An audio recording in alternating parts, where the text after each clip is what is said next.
а страничката, види се, е мокра. Какво? Сълза? Кал? Кръв? Листът мълчи. Нима е плакал тъкмо той. Жестоко. Нима е носил кал. Тъй чист дълбоко. Той, чистият с безсълзните очи. Чия ли кал? Кой е кал? Сребриста светлее в жълтеникаво клише. Чия ли кръв е капнала на лист? Чия ли мръсна болка свети чиста по пътя му към святото лъже?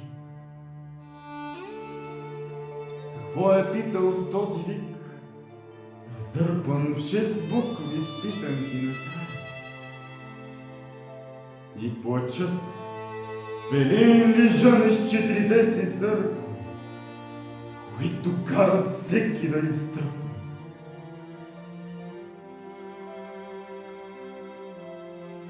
Подир, народе!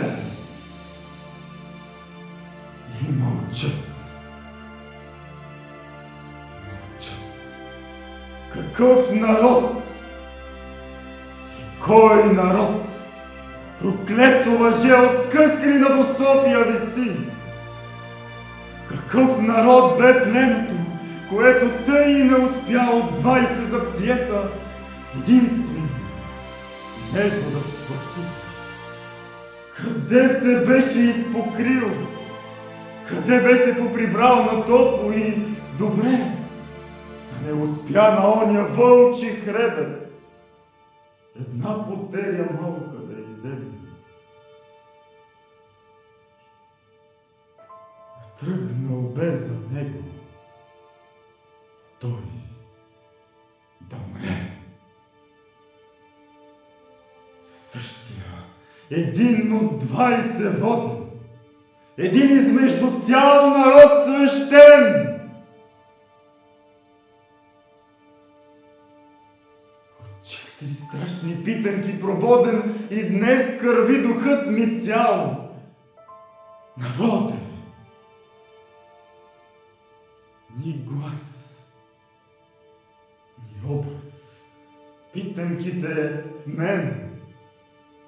И грях не грях, ги вадя и се кръстя, по тях прости ми, Боже, лик личи.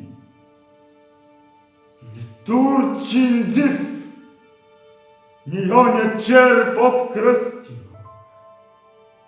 а ти, народе мой, и чист, и мръсен, на онова върже